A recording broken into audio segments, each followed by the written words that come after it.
What's going on, everybody? This is Brian Turner here with another episode of the No Stress Midwest podcast. We're at season 2, episode 5 now, and I'm really excited about this guest because this is the first former player that's been on, and she's just a super awesome person. So this is Miss Hallie Klanke. How are you doing? I'm great, Turner. Thanks for having me. It's so exciting. I'm really glad I haven't talked to you in a while, so I'm excited to be able to talk to you. Yeah, no, it's and we were chatting a little before we got on the call. You were kind of filling me in on the season, and I mean we're gonna dive into it. But Klanke, we met when she joined a high school team. I was assistant coach at Aquinas, and she was this awesome forward that was just like this little micro mini Energizer bunny that was just running through anyone and everyone. And, you know, for people that play, one of the hardest things to do is put the ball in the back of the net. And she is someone that does it for fun. So we kind of got along and were able to mesh for the few years she was there. And then now she's off at UNC, just, being awesome as always, but she's getting increase in minutes and everything. So before we get into all of that, Klanke, let's take it back a bit. So talk to me about little Klankster. How did you get involved in soccer? Was it a big parents? You know, was it your siblings? I know you have an older sister. I think I met her once. So just kind of talk to me about little Klanke. Yeah, so it actually was because of my sister. She's 8.5 years older than me. So she was, when I would go to all of her games, it was actually like my mom would be like entertaining me off to the side and we'd like play against each other. And she always jokes because as you know, when I came to Aquinas, I was pretty small. So she'd like hold me by my head, like with her hand, like when I would try and get the ball. So my mom likes to say that like she jump started my soccer career, but definitely just my family watching my sister play. That was really the only sport that we ever did as a family, but I just thought it was so cool because I love my sister watching her play and I wanted to do it too. And my family's just been so supportive. Anything I needed to achieve my goals, they were always there. Drove me to practice, drove me 45 minutes to and from Aquinas every day. At least Summit to Aquinas, yeah. Yeah, so definitely my family just encouraging me and everything that I needed. They were always there to help. So you speak about your sister and how she used to hold you by the head, you know. So is that what maybe jumpstart that little aggression that we see that comes out of Klanke every once in a while? Every once in a while, yeah. I think that maybe I could put the blame on her for maybe like the meanness that comes out every once in a while. But, you know, so we have your sister, obviously, as someone who's one of your early influences. Did you watch the game much, or, you know, were there college? Did you go to any college games? Anyone else that maybe was an early influence in, like, you really taking on wanting to be a soccer player and being a great one at that? Definitely. I think like almost like every little girl would say like growing up, you saw like Mia Hamm and like Abby Wambach, like Alex Morgan, like all the big names. But like just personally, I remember I think I was 8 years old and I was like taking soccer like a little more seriously. I've always like been very dedicated and I thought it was something I wanted to do. But I asked my dad, I was like, who's the best like college soccer team? And obviously when I was 8 years old, it was clearly North Carolina. Like there was no competition at the time. They were winning championship after championship. And so I just started watching their games and I came to campus one time. I was on a soccer trip to North Carolina and I just thought it was the most beautiful place. And Anson Dorrance, like obviously his legacy and all that he's accomplished. And I was just hooked. And since I was 8 years old, like I said, I want to go to North Carolina. And so I think that really like drove my passion and like just having a goal from such a young age. And that's definitely like not an easy thing to accomplish. So I knew that I'd really have to dedicate myself to it. Yeah. And so I think just growing up and like obviously so many amazing players go through Carolina. And I think personally for me, it's been really cool to have Heather O'Reilly come back and be an assistant coach because I looked up to her so much. growing up, and now like at practice sometimes it feels unreal. Like she'll be like telling me what to do or like playing against her, and it's like I'm playing against Heather O'Reilly right now. Like it's just Yeah. such a cool place to be, and all the alums that we have that just obviously right now because of COVID it's different, but they'll come back and visit all the time. So it's so cool just to see the people that you did like look up to growing up and like really actually get to interact with them. Yeah, I was gonna say, I mean, UNC women's soccer program, and if you've never heard of them or don't know how good they are, you've been living under a rock for the entire portion of college women's soccer. But they have some huge alumni that come back, and it's funny you say like Heather Riley will come in and she's like, we'll talk to you about stuff, and I'm sure it's crazy if she's like, yeah, when I was playing in the World Cup and I was going against some, and then you're like, oh shoot. This is your coach, but this is also someone who's played at the highest level and played with some of the best people. So that's cool. And I think it also is a testament to Anson and just being a coach, and for you as a player, when you have a coach have a former player come back as a coach. Now that's, the players are like, okay, this is someone that went through him or her, and that, so I can talk to them about stuff. But then they also have played at a high level. They've made it through. So it's possible to get through it. So I think that's pretty cool. So before we get into club, you were talking about you used to watch UNC soccer games. What, I guess what age, because it seems like it was pretty early on, that you knew you wanted to play professionally? Or was the first step, I want to play in college, and then, maybe professionally isn't there for you? We haven't talked about that.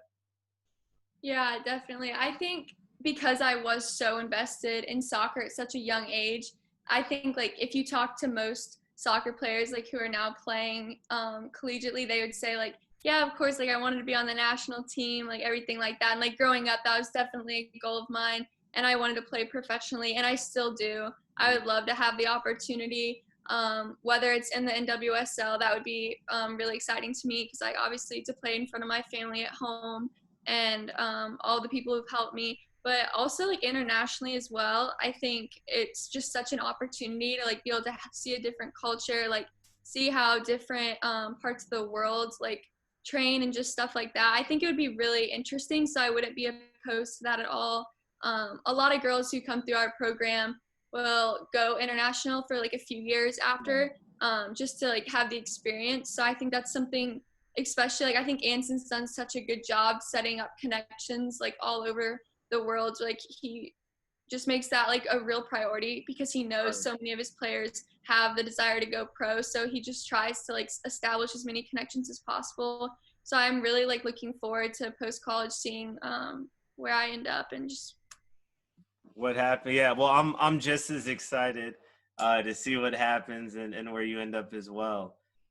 So all right, so your youth club days, you played for the Futura Pink Panthers, which is a pretty badass name, I will say. And with them, I saw you had 3 state cup titles, 2 Region 2 titles. I mean, I'll be honest, most club players, maybe don't win 1 state cup. So for you to have 3 and then to go on to the region and win that and then go on to nationals, what was that whole experience like? What was the culture like? And what do you think made that team so special and so good? Honestly, it like goes way back. When I was younger, I played on like the rival team of the Pink Panthers, and it's funny because most of us like lived in the same neighborhoods and we went to elementary school together. And so like it was like a big rivalry. Like before I was on the team, like we were like just huge rivals. Like we wouldn't even talk to each other at school. Like it was funny. Like it was the biggest deal to us in the world. And then I don't know how old I was when I finally joined the Pink Panthers, but it was just really cool because they were so talented. So many of them are playing in college now. And it was just a really fun environment. And just to like when you compete against someone for so long, and it was always like such a good game when we played against each other, then to like get to merge and play next to those players. Mm-hmm. And also Tim Richardson was just such a good coach. I really like enjoy the opportunity because he coached Lee Summit North for a while. But just to have him like as a coach and a mentor, and he just was really like kind to me. I enjoyed playing with him. I like his practices were always fun, which I think is really important at that age because I think that's when a lot of people can get like deterred from soccer because it's like middle school to high school when there's like all these other like things you could be doing. Yep. And obviously like there were things we missed out on, but like it was just so enjoyable to go to practice every day. I think that really like fostered like my love for the game and like taking like the extra time and putting like just to improve. But I really enjoyed it, and we got to go to so many cool places. Right. Nationals was such a fun experience. We got to do that 2 times, and we got 3rd place the last time. So it was just really fun. I never like really growing up would have thought I would have had the chance to do that. So it was a really cool opportunity. So before I go into my next question, I have to ask, what was the team name of the Pink Panthers rivals? What was that team name? Do you remember? All right, we were the Bayern Munich Blitz. That was our name. Okay, wait. What was that? Bayern Munich Blitz. Bayern Munich Blitz and the Pink Panthers, man. It was the big rivalry of our time. It's the 30 for 30 is coming out for it, and a few months, right after you guys have all grown up. Oh, man. So, all right, and while you were with Futura, you were also part of the Missouri ODP program, and you're part of the state team, and you made it to the region team or named to the region team every year you were part of it. So how did you get involved in ODP? Why did you stay involved? And what benefits, did you get from it? Or what do you think you learned from being a part of it? When I was younger, like before DA and everything else, I was just talking about it with my teammates here actually the other day. ODP was like really the only pathway like for the national team. Like that's how you got noticed. And like a few of my teammates, that's how they ended up on the national team, was going through that process. And then like the end goal like was going to like, I think it was called like the Boca Interregional Tournament in November. And just like having the chance like play with the best players in your region. And I really enjoyed it. The state team was always just fun. I liked the girls. It was like had a few of my friends on the team. We'd go together. But it was just really like enjoyable. And then going to the region camp, that was always more serious, but it was just cool to see all the people like in your region and like, cause you would know most of them, like just from travel soccer and stuff like that. But just to like compete, it was very serious. I remember that like it was so competitive because everyone wanted to go to that tournament in November. And I had the opportunity to go twice, and it was just really cool. It kind of felt like it was our first like taste of like being like a pro soccer player, like getting to do all the cool things, like all the gear, and like they give us like good meals, stuff like that, and like just being on your own. It was really cool, and it was just always because it was over Thanksgiving, so it was just like a really fun experience. It was good memories. And how many girls that did you meet at your region and at Boca that you now are still playing against while you've been at UNC? Yeah, it's actually crazy. Tomorrow we play Notre Dame, and one of their forwards, her name's Kiki Van Zanten, and we were on the Region 2 team together. We played forward together, and now I'm playing against her tomorrow. So there's just so many people. Lily Farkas, too, is at Michigan. I played with her. But there's like so many people, honestly, are still like, I think almost every single one of the girls I met there, I played against a girl in Louisville who I'd played with, like went D1 and are playing somewhere. So it like, obviously it's like a very good program to be involved in, and I'm really glad that I did it. Awesome. And that's kind of a big thing, a big topic now, and probably you're not as involved with it because you're out of it, but once DA came and then now GA, the ODP program kind of took a hit because the best people necessarily weren't going into ODP because their DA clubs weren't allowing them. So it's been crazy. You're the fifth person I've talked to on this season, and 4 of you have all played ODP and at least region. a few made it to national camp, and it's just cool to hear how important ODP was to you and what it still could mean to people. But yeah, so now let's fast forward to my favorite part of the Klanke story. And this is when we met at Aquinas and I was able to first yell your last name out across the field. I'll save people it for right now because it can get pretty loud, but it'll come out one time today. But while you were at Aquinas, you balled out. Like I remember before you came in, the coaches, because I was like a volunteer assistant, so I was low on the totem pole. But I was just here like, oh yeah, there's this girl coming in, and you came in right after Jamie Couttet, who was a baller as well. And like, yeah, there's this girl. Don't worry, she's gonna take up right after Jamie. She's, she can score, she can do all this. And then I saw you freshman year, and I just was like, where's the rest of her?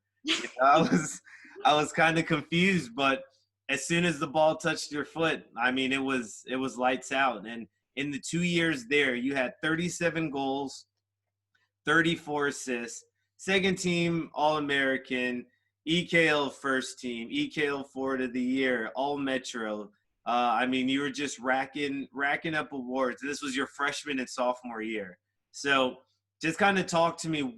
How did you decide on Aquinas first off? Because you're in Lee Summit, which for people that aren't familiar with the area, that's like a 35-minute drive. So how did you pick Aquinas? Why? And then just talk to me about your time while you were there. Yeah, I decided to go to Aquinas. I actually also shadowed at Scion, and then I shadowed Margaret Piggott at Aquinas because we played on the Panthers together. But I definitely, when it came time for high school soccer, I just wasn't really looking forward to playing at my high school at the time. I just wanted to go somewhere where I felt like I would grow the most as a soccer player. And Scion obviously has a very good program as well. And they were all really nice when I visited there. Honestly, I think I was kind of swayed toward Aquinas because it felt like a more like normal experience just with the girls and guys, because that's what I was used to growing up. But I really enjoyed it when I shadowed. And I remember when I showed up to soccer camp the first day, I didn't really think anyone like knew who I was. And I was really nervous when I came in because I just didn't really know what to expect. Like when you're growing up, like high school soccer just seems like so intimidating and just like you want to do really well. So I remember the first day at camp, everyone was really nice to me. Turner, I met you. I don't know if you remember, but we were playing and you called me off to the side and I thought I did something wrong and you're going to yell at me. And so that's like the first thing you said, why did I call you over here? And I was like, because I did something wrong. And you were like, no. So it was just a really fun experience. I thought everyone welcomed me so quickly because I was one of the only freshmen on varsity my freshman year since Kylie was playing basketball at first. So she didn't come till later. You were with Kylie? It was just me, yeah. So I was really nervous, but everyone was so sweet. And I was just the best time. Those are like honestly my best soccer memories. It was just so fun. The culture, it's like just the tradition that it has. Yeah. I like loved every part of it and just like the freedom and like creativity that I got to play with when I was there. It was just so exciting. Like I'll go back sometimes and like watch our YouTube videos of it, and it was just such a fun thing. You ain't love making those YouTube videos.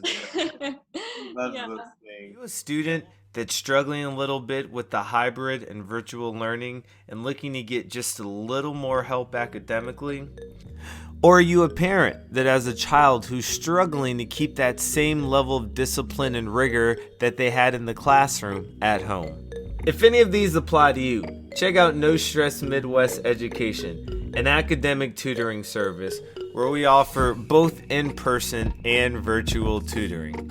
One of the things that separates us from others is that all of our tutors are board-certified educators in Kansas and Missouri in a variety of specialty topics and familiar with the latest curriculum in school districts around the metro area.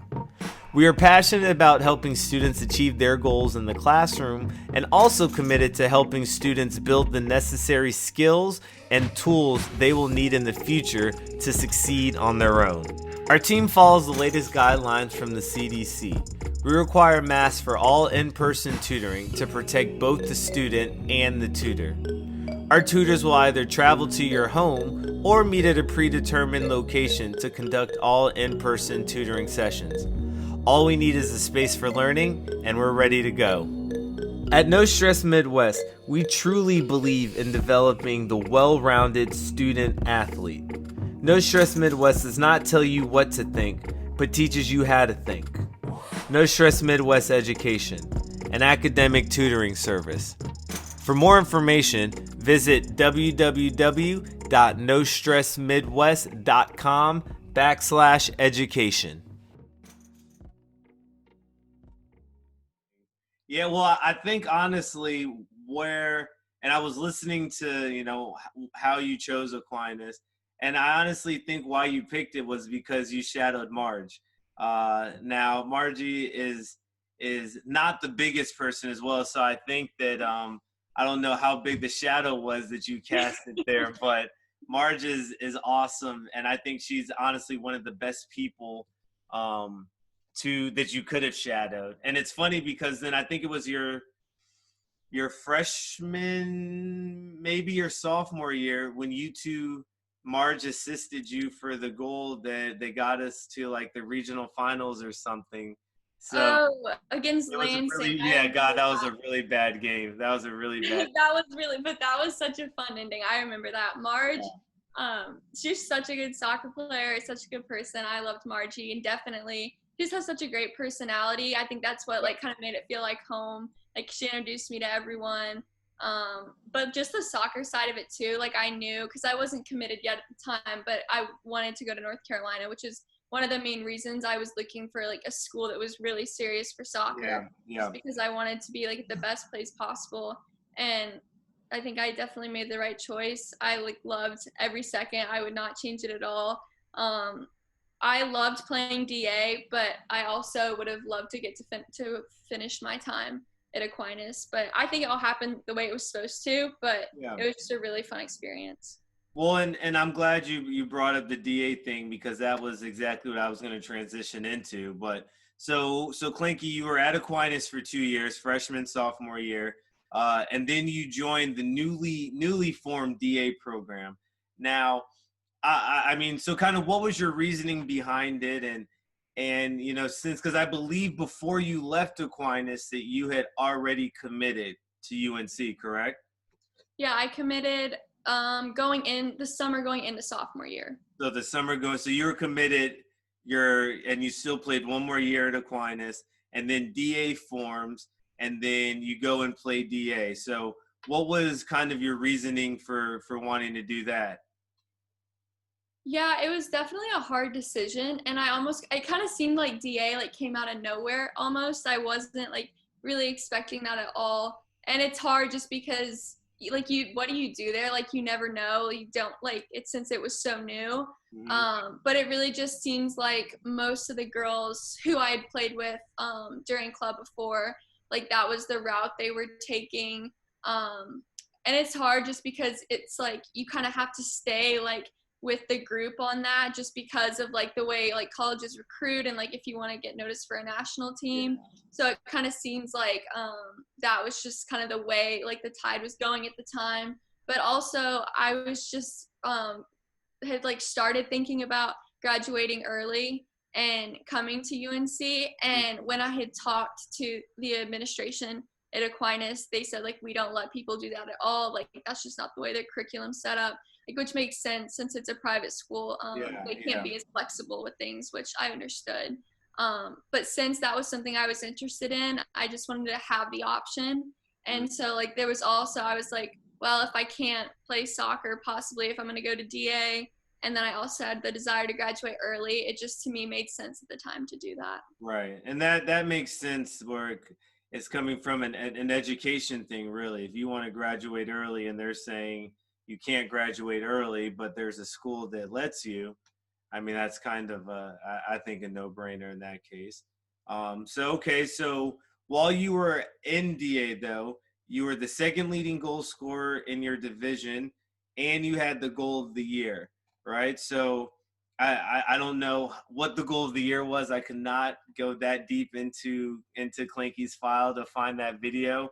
But what were some of the highs and what were some of the lows of the DA program, and especially in its infancy, since it was all fairly new? Yeah, definitely. I enjoyed my time for sure. I don't regret doing it at all. I think it was a good move. I just enjoyed Aquinas so much. I obviously did miss having that time because I feel like for most people, and then because there were several people who decided the next year not to do DA because they missed high school. High school just has like such a fun aspect to it, and it's just like so enjoyable for everyone. So even though we all enjoyed DA, I think there were some people where it was just a little more important to them to have that like just fun like environment, because it's different too, like what you're competing for. It's just like a really like fun season to have every year. So I think DA, the like only thing is like you just don't have that like, oh, we're competing like for a state title, or like you have like obviously too, it's like an honor to represent your school and like be on varsity. Like that's such a cool opportunity to have. So I think like that's definitely missed in some aspects. And it is a commitment too. Like it's practice 4 times a week. You have games on the weekends, like you're traveling most weekends. I remember my junior and senior year, I missed like all like the football games and like dances and stuff like that. Whereas like when you're playing high school, like it's like planned around that, so you still get to attend. Like that's definitely like just the social side of it. And I think like DA too, it can be like draining at some point just because it is like a big commitment. But like I would say like the highest for it for me is like, since I do take soccer very seriously, I enjoyed that commitment. So I think it definitely depends just on your goals and like what you value. And I also had the opportunity, they set up like Soccer Fit in Overland Park is like kind of attached to like the sporting name. And I really appreciated like having that, since it's just the same location. They would allow us to go in every day before practice. Scott Moody owns it. And I just really appreciated like having someone there just to like really work on like specific things. And so just having like a tool, like if you have the desire to improve, you can do that. So I think that's like a really cool part of it. It's just kind of like you get out what you put in. And if you have that desire to get better, you can do it there. Cool. So, all right. So talk to me about UNC. How did you get on their radar? How did they get on your radar? How did that whole thing form? And then talk to me about your first year there last year. Kind of what were some things that you knew to expect that were going to be different? And what were some things you didn't know? And how did you get through that? Yeah, so like I said before, I wanted to go there from a very young age, so they were definitely on my radar. And because like I made that decision so early, I went to a lot of their summer camps. Like since I was 10 years old, I went to their summer camp every single summer until I committed going into my sophomore year. And I think that was a big part for me, just because location wise, I would send them emails, but like they're obviously never going to come to Kansas and watch a game. So the only time they would get to see me is that was still when ECNL was prominent when I committed. So when there was like an ECNL showcase, and obviously they have hundreds of kids to watch, so I might get like 10 minutes of their time one game, but obviously that's not like the ideal situation when you're trying to like commit to a school like UNC. So I think it was really for me being like proactive. And honestly, like I think I just like bugged them until they gave in. I was like always texting Anson, and I talked to him, coming to camp year after year, and just like improving the whole time. I think I really improved as a player throughout like all my experiences, like getting to play for Aquinas, and like I think I got like confidence in that time. And then going to DA, playing against such good players, like we were playing against Sophie Smith and Jalen Howell, like people like that. Obviously, that's like humbling, and you improve a lot through experiences like that. So I think just for me, I like was persistent because I knew what I wanted. Right. And going to the camps, I think, is just a big deal. Like if you're interested in a school, and just like communication too. I also made a highlight video I sent them, and I like did a voiceover in the background and like personalized it. So I just think like just really like, I don't know, you have to like really commit yourself to the Yeah, process. hey, it worked, right? Yeah. It got you at UNC, so there we go. Did you put like, was it like some subliminal messages like hypnotizing Anson to choose? I actually I have to credit my dad because he spent hours on this stuff with me. He always, and like any like dream I have, like he is there to back me up 100%. And we would spend hours like putting together videos, like talking to coaches and stuff like that. But I had put together, and he would stand, I have to like give him a special shout out. Every single club game I ever had, he would stand there with the camera. And even though we get in some arguments because the camera work at the beginning was not always the best, I'd like score and he would be like viewing the side. He'd be looking at like a bird somewhere. Yeah, like that happened several times. But I will say over time he became a very good cameraman, and he would like clip all the film and we'd put it together. So I put together a video like that of my highlight videos. And then when I went to camps for Anson, the UNC camps are set up like really well. And throughout the week, like they watch and they have like awards for certain things. And one year when I came, I won an award, and he like specifically talked about me, and my dad had videoed that. So he clipped his words, his own words, and put it in the video. That's smart. It was a really cool idea, but it was a really like, I thought it was a really cool video. So I just think like things that like kind of stand out like that are really important in the process, and so many people are reaching out to the same coach. Yeah, no, I agree. Well, and I spoke with one of the coaches here at KU, and he was telling me that on an off day, he gets 25 emails for a highlight reel, right? And he's like, during like the high times, he was like, he's getting hundreds a day. And like that to me is absolutely mind blowing that many people are trying to get your attention. And obviously you can't go through every single one. So like you said, what is it about yours that stands out? And subliminal messages and hypnotizing Anson, I think, is a very good way to go about it there, Klanke. But no, so you got in, right? So what was freshman year like? I know you did graduate early, correct? And you were down there for that spring before your official freshman year. So how was that like? And did that have any benefits in getting to know the players, the program, the coaches, all that stuff? Yeah, I think it's different for everyone, but for me, I really think that was everything, just because I was from far away, and the rest of my recruiting class, I think, obviously Macy Bell is from Kansas, but she moved to North Carolina her senior year, so she was playing on the Courage, their academy team here. Mm-hmm. And I think there's 7 girls who in my recruiting class who played on the Courage Academy. And Damon, our assistant coach, used to coach them. So they were just very well known. And I kind of felt like I was just apart from that since I was far away.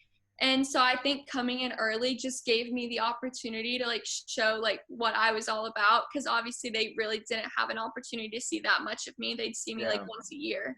And just like kind of get comfortable and like settle in. But it was like, I would say one of my favorite semesters here.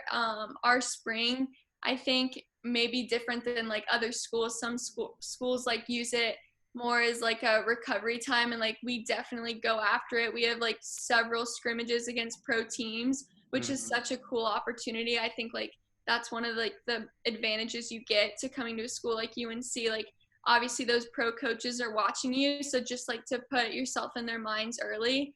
And I also got the opportunity to play outside back as well as outside forward at that time, which I was not thrilled with at first. But I remember those conversations. I remember when you told me that you were playing defense, and I was. Yeah, I was. I'm glad I did it. It was just very like nerve-wracking. I remember my first game. It was against the Courage. So it was like Lynn Williams, Crystal Dunn. So it's like, what do you do there? But it was really, I enjoyed it. And I think it's important too. Like Anson always preaches to us, you can't be one-dimensional. It doesn't matter how much you like your position. If you get drafted to a team, and the full national team player plays right forward, you're going to have to figure something else out because you're not taking that spot. So I think it was really important to me. And just to like kind of learn how to think like an outside back also helps with like your forward mentality. On how to beat an outside back. Yeah, so I definitely think I learned a lot. The only thing I would say for me, it might have like been a false sense of security because spring is different. Those games are different. It's definitely like not the same, like not as much as on the line, obviously. Mm-hmm. And so in the fall, everything's different. Like the competitiveness is different. Like coaches' mentality is different. And so I think that was still an adjustment I had to make in the fall. And that's when I really grew, I think, the most as a player, like on the field, learning just like how fast, like pace, like people are going to come, stuff like that. But honestly, I think I like grew the most just mentally and being able to like take like the high pressure situations, like just because we do get the opportunity to play in like ACC championships, national championships, and that's just I'd never been in a like such a high pressure situation before, like to that degree. And so I think just learning how to like cope with the pressure as well as just being a good teammate, like even if it's not going the way I want, I think it's so important that you learn like how to support the people around you and just like have joy for like your team's success, even if it's not like your success in the moment, because like it will come. And I think for me this season, that's kind of been the case. Like even when things aren't going my way, like in a particular game, like make a bad pass, whatever, I think I just like have the ability now to like move past it and like be able to support my team, and like actually find like true joy in like our success, even if it's not going exactly how I want it to. Mm-hmm. So I think, yeah, it's been very like just kind of like an evolution as a player for me since I've gotten here. Yeah, well, and I think that that's big because I remember last year, and this is something that I think you're a testament to, is like you're a very good player in high school when you were playing. You know, you were a very big fish in a small pond, and then when you go to a UNC, a big school, you're going against every single kid that's like you, right? But just in different states. And I remember after the first season, we had some conversations, and you were noticeably frustrated because you wanted to be playing more, you wanted to be getting on the field more, and I know that you were upset, but to hear what you did over the spring, when COVID obviously played a part in it, but to grow and say, okay, this is why I want to be here, this is what I need to do, and to keep working. And now this year, you're getting a lot more consistent minutes and being involved in every single game now. I think that that's big. And I want to ask, what do you think was the biggest thing mentally and the biggest thing physically that you had to change or improve in from last season to this season? I would say mentally, just like having the confidence in myself, and like that's something I still have to work on, because like I will still allow myself, if like I get in like a game that's like a very like tense, high pressure game, and like I'll make a mistake, like I'll get like upset with myself, and just be able to like focus and like hone in on the little details. I think like I've grown a lot. I can like celebrate my teammates' successes, like even if I'm not in the best position. So that's something, but just like specific to me, would just be like having almost like the maturity to just like take a breath and like settle in, I think would be a big thing, and like not let myself get intimidated by like any opponent. That would definitely be something. And physically, I would say it kind of like goes along with like the mentality. I've had conversations with Anson, just like having like a calming presence on the field. Don't be frantic, and that just goes along with like don't let myself get anxious, because that's when I like will start to play frantic when I don't need to. And then I would also say just like tactically, I definitely had to work on heading. that was never a strength of mine. It wasn't something I wanted to do. Yeah. So I spent a lot of time over quarantine doing that. My mom actually would spend like 30 minutes in the garage like every other day, and she would just throw the ball at me as hard as she could. And so I just got used to like feeling like this awful thing, but over time, it wasn't bad. And I think that's something that definitely improved. And just like always, if you're going to be at a school like UNC where people like all our starters have played on the national team, like just being technical. So like every single day over quarantine, I would just work on a wall, like work on first touch, like strike, everything like that. Cause like that's never going to be like a thing where you can just be like, oh, I'm done. Like I have that mastered. So like there's just always room to improve technically. So I think just spending time on that, and like that's something I obviously need to continue to do. But overall, I think just having like the mentality to like understand like that there is like room to improve. And I think like I really did appreciate like what like COVID did. Obviously, we didn't get to have our season the way we wanted, but it was just like a time where it almost seemed like we got to learn more than we could last year. Yeah. Because it's not all going to a national championship right now. And even though like our mentality is the same, like we want to win the ACCs coming up, you just like kind of get to like experiment a little more and learn because we have more time at practice since we're not playing 2 games every single weekend. So I really did enjoy that part of it, even and we're still, I think, hopefully going to get to play for a national championship in the spring. So I really did appreciate that side of what like came out of a bad situation. Are you ready to take your game to the next level?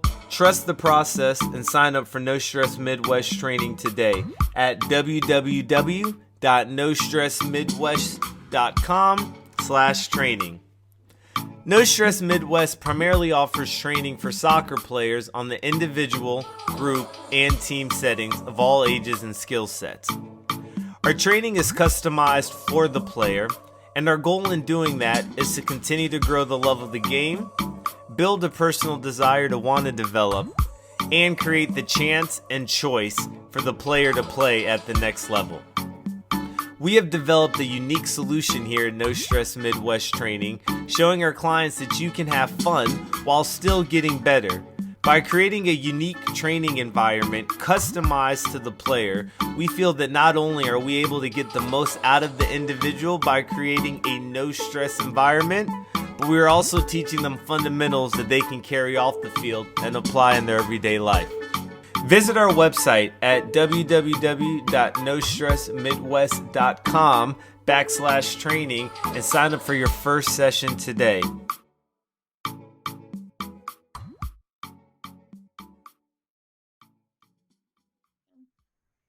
Well, and that's very good perspective on it, because COVID obviously affected everyone differently, and I think that the people that went into it, or I wouldn't say went into it, but that tried to find something positive and work on something or improve in something, they made a lot of progress, because like you said, it was like a downtime for everyone. So if you wanted to work on heading, well, like there weren't any games coming up, so you could do that. You wanted to work on technical stuff, you had nothing but time. Or you could have not done that, right, just as equally, and then you just would have got worse at everything. So I dig it, Klankster. I dig it. All right, so that wraps up kind of the personal questions that I had for you. I wanted to get into some of these generic questions. And as I was telling you before we hopped on, I have a younger girls team who gets pissed off when you call them little girls. So a younger girls team, they put together some questions, and I was actually training one of the girls this morning, and I was telling her, hey, I've been asking people your questions, and she's like, oh my God, do they like my question better than everyone else's? So, I had to tell her, of course, that they thought your question was the best. But yeah, I'm just going to kind of ask you a few questions and just get your thoughts on it. Nothing too deep of an answer, but kind of a rapid fire, and let's see where we go, okay? So, Klanke, were you a good soccer player in 3rd grade? I would say so. I think some would say I peaked in 3rd grade. That was your peak year? I like it. Okay. So let's say, how many games in a regular season for a UNC, so last year, did you play? Like how many games were there in your season, and how many times did you practice, would you say? I would say for a regular season, this is a guess, but I would think last year we probably played around like 20, 22 games, including like our, we would have games like going into preseason, and then our regular season, and then depending obviously how far we get in the tournament. But I would say probably played around like 20, 22 going all the way last year. Okay. What is your strategy, or what do you think is the best strategy on becoming a college soccer player? And let's just say Division I, like Power 5 soccer player. I would say practice. You can't just go to your club's team practice 3 times a week and think that's going to do it. I, growing up, would go to my club team practice, but before I would be practicing for hours every single day before by myself, just putting in the extra time. And I think it's very telling. If you don't have the desire to do that, then you're probably not going to make it, because the time commitment is huge. We practice almost every single day. Today was our easier day. Like, it's our pregame practice, but we have film for an hour and a half before, then we have practice. Like, it's a huge time commitment. And so if you're not willing to make that when you're younger, it's definitely not going to be something that interests you when you're older. I love that answer. Absolutely love that answer. All right. When it comes to your cereal, are you putting milk in before the cereal or after the cereal? If I'm being completely honest, I'm not a cereal person at all. But if I had to, I would definitely put in the milk afterward. Okay. All right. Good. That's a very good answer. I don't honestly drink milk with my cereal either. I don't like how soggy it gets, so I understand what you're saying. It's weird. And like, I was allergic to dairy products, so like drinking milk, obviously it would trigger my asthma. So I would just eat cereal, just like, dump it in a bowl and eat it. And people would be like, "Oh my God, you eat cereal without milk? What kind of weirdo are you?" And I'm like, "Oh, geez, I don't know. It came out the box this way, right?" I'm allergic to dairy too, so I am with you. I think almond milk would kind of just be weird to put in it, but I completely agree. Oh, Klanke, man, Klanke, I'm so glad we had this talk. I needed someone to reaffirm that. I feel like we're closer now. Yeah, we are closer after this one. All right, so what tough roadblocks, if any, have you faced while playing, and what did you do to get over them? Whether that's an injury, being told like you didn't make a team, whatever. Knock on wood, I've never really had a serious injury. So I haven't really had to deal with that. I would say for me, I did join like a few different teams throughout my time. So like it was just, and I wouldn't say I'm not like a shy person, but I'm not like the most outgoing when I first get to a place. Yeah. So I really had to learn, kind of just to be like more outgoing and like adjust to my environment, because I don't think you can ever play your best if you kind of feel uncomfortable. Like, you have to really like put yourself out there and like kind of engage with your teammates. So just moving like from team to team, that was something I learned. But other than that, like, I think I've really like had a good life where I haven't really had like that many struggles. Like, for the most part, like, I've got to play on the teams that I wanted to. Coming to Aquinas was something I was really nervous at first, but that worked out extremely well for me too. So I'm really grateful that like I've had such a positive experience so far. Yeah. And even in the setbacks, when things aren't going as well as I'd like, I think that it happened for a reason. And that's just like the process of it. I think that if I would have came into UNC and been a starter and everything went exactly like as best as it could for me, I think that like as a person, I wouldn't really be where like mentally, I don't think I would have been as like good of a person. And I just think it's important to remember like what can you get out of every bad situation, like even if it's not ideal. So I like even appreciate the things that like may not be exactly as I want them. I think it's really important. Another great answer. Have you been practicing these responses in the mirror, Klanke? Oh, Turner, thank you. Let's see. So pregame meal, right? Now, I'm sure at UNC, a program like that, they probably feed you before a game. But before you got to UNC, when you were normal like all of us, what was the pregame meal? And is ice cream acceptable to have as a pregame meal? What was my pregame meal before I came here? I'm like, honestly, I'm very weird with food. On like growing up, like I would also get like nervous for games, so like my stomach would hurt. So I'm not someone like if I ate like a burger or something, like when we go to team things for club before a game, if we were at a tournament, I'd like watch my teammates be eating like a burger or something, and I'm like, I don't know how they did it. I would throw up. It just wasn't me. I would be the one eating like from Subway, like a piece of bread and turkey. So like I was definitely on the simple side of it. Now we always go to Panera every single time at UNC before a game, and I get the turkey avocado BLT, and normally I'll eat half, and I'll have to like force myself to eat the other half because I'm nervous and I don't really want it. So yeah, I'm kind of weird about food, honestly. I eat the same thing every single day. Yeah. So I'm not like very exciting when it comes to that. Yeah. No, I actually, first time I had Panera was when I was coaching at Aquinas. Never heard of the place. And like everyone at Aquinas loved Panera, and I see why. It's pretty good. So no ice cream is involved in that pregame meal? Not for me, since I told you I was allergic to dairy. That would not be a good choice for me. Definitely would not have been good. Definitely would not have been good. All right. So what is the best memory you have from soccer? If you can find just one, if not, give me, maybe a top 3. Doesn't have to be in a necessary order. This was a hard one. This is when I looked at the questions you sent me, and I was like, wow, like just one. That is tough. I would say one of my favorite moments would be at Aquinas. Our semifinal against Mays. I just loved that game so much because it was just so cool, like for our seniors, like just to be able to like, and everyone thought we were gonna lose. I remember like their own paper said it was gonna be like 10-0. Yeah. And like that was just probably one of the like most fun games. I remember there's like a lightning delay. It was just crazy. And I remember Caitlin Hine like scored a banger. It was so like fun to watch. Yeah. And I just loved that game. It was so fun. Man, I forgot about that time. Yeah, there were two weather delays, and we were playing this team, and actually one of the girls, she just graduated from KU, Katie McClure, but there were like 2 girls that had 50 goals each.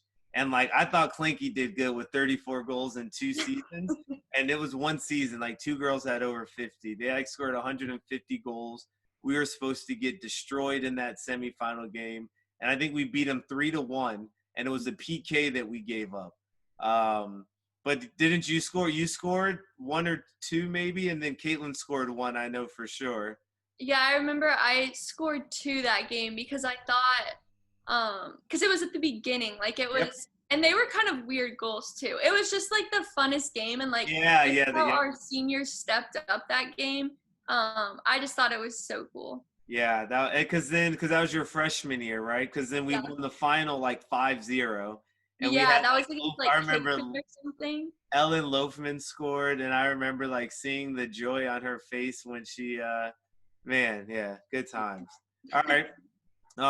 So what do you do to train to stay in shape for soccer when you're away from UNC and not in season?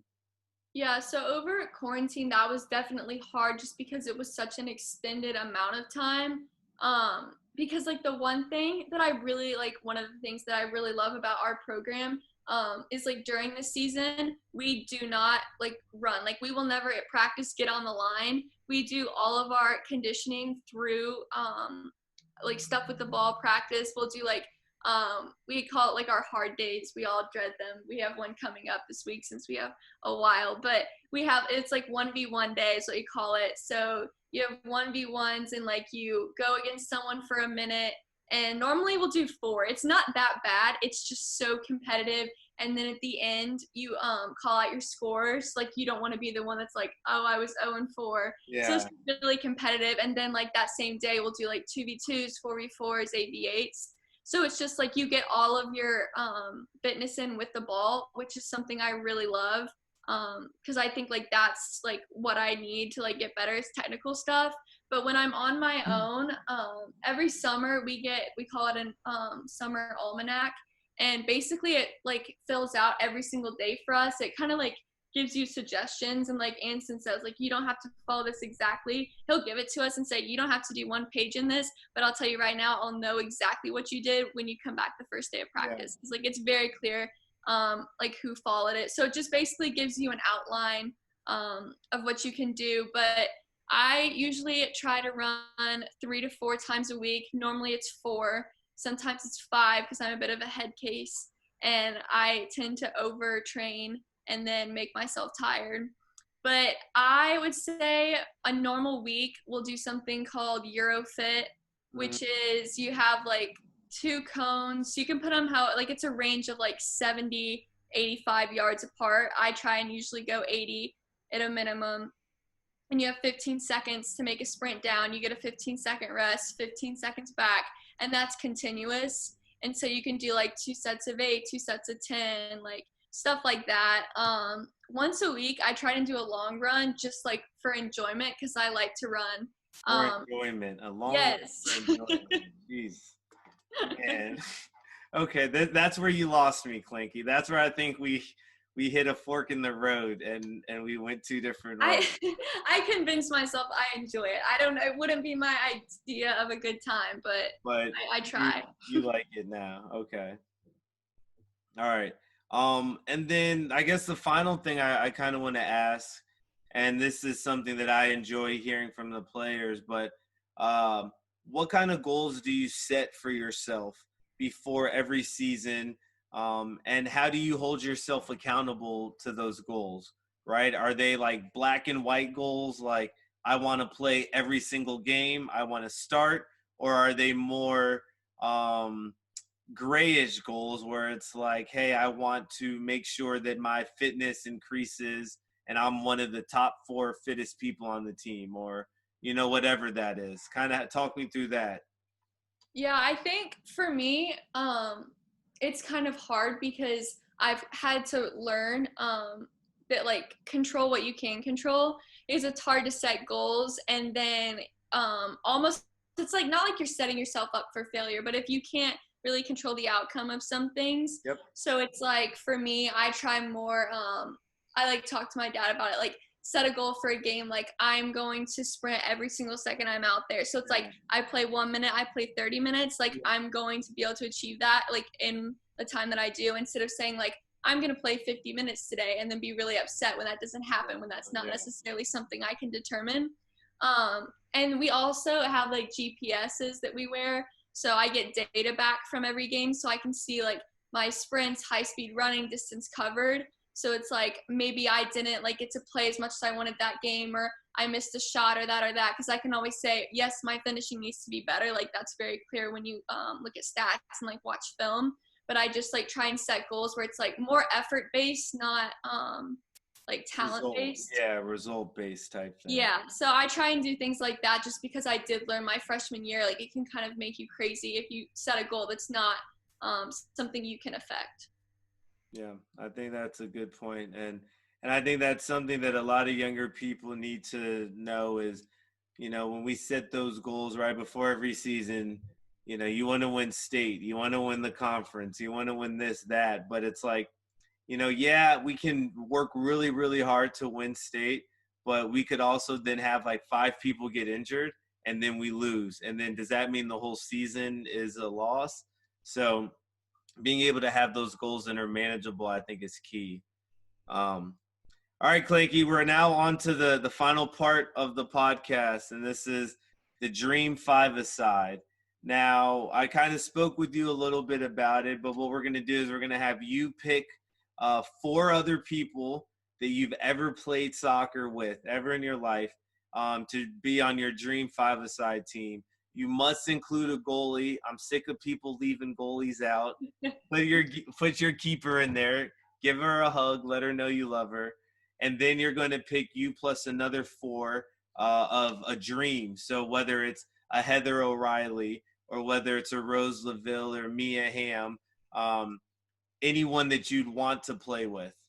So you're up, Klankster. All right, so I'm definitely going to have to put Alessia Russo on this list. Okay. She is amazing, and I definitely miss her. Emily Fox. If you don't know who Emily Fox is, you have got to look her up because she is unreal. Who else did I have on there? Claudia Dickey, our goalie. She used to play on the basketball team here, so multi-sport athlete. And then I feel like I need another defender in there, so I'm going to go with Macy Bell because if you've ever watched a game, no one runs past Macy. So I think that would be a pretty solid lineup. That's actually kind of scary of a lineup. Yeah. That's okay. That's a pretty solid one. All right, Klanke. And I mean, defense is good, especially with someone like you on the team, because I know that playing forward is your bread and butter. So having that defense there to match it out is good. So where are we at now for the dream? Anyone that you could play with? Where are we at, Klanke? All right, can I include guys in this as well? You definitely can. All right, I'm gonna go with Kevin De Bruyne. Oh yeah, KDB. And then I have to put Mia Hamm in there, and I have to put Heather because Heather jumps into our practices all the time, and I think she could step into the full team still. And my last one, I have to say Messi. I've always been a Messi fan my whole life, so I would definitely include him in that. Man, Klanke, that's a solid lineup on both ends. I dig it. Kevin De Bruyne, Mia Hamm, Heather O'Reilly, Messi, and Klanke. That is going to be one attacking-minded team. There's going to be goals galore up there. All right, well, Klanke, that's all I've got for you. Is there any final words or anything that you want to say to leave people with before we call it a day? I would just say to your little girls team would be just to enjoy every minute of it. And because it really, like, I ignore people who said this to me, but it goes by so fast. And whether like your goal is just to play high school and then you're done, just to enjoy every single second. And even when you think like you're like, oh, it's like not fun, I don't want to do it, like just appreciate all that you have because it is such a gift to be able to come no matter what level you are and play every day and be around like such great people and just have the opportunity to be coached by such talented people. So just appreciate that and enjoy every second. Klanke! Yeah, I had to get it in there. I was waiting. Yeah. No, that's an awesome answer, and I'm actually going to make sure I cut that part and send it to them because I think that you've dropped a lot of gems here. And being a young player, you're the only one that I have that's still in college and pretty newly removed from high school. I think you have a lot of up-to-date and current advice to give because you just not recently went through it all. So Klanke, thank you so much for being a guest. This is season 2, episode 5 of the No Stress Midwest podcast. Everyone have a good one, and Klanke, beat Notre Dame tomorrow, okay? Okay, thanks, Turner. Yep, you guys have a good one, and we will see you on the next episode.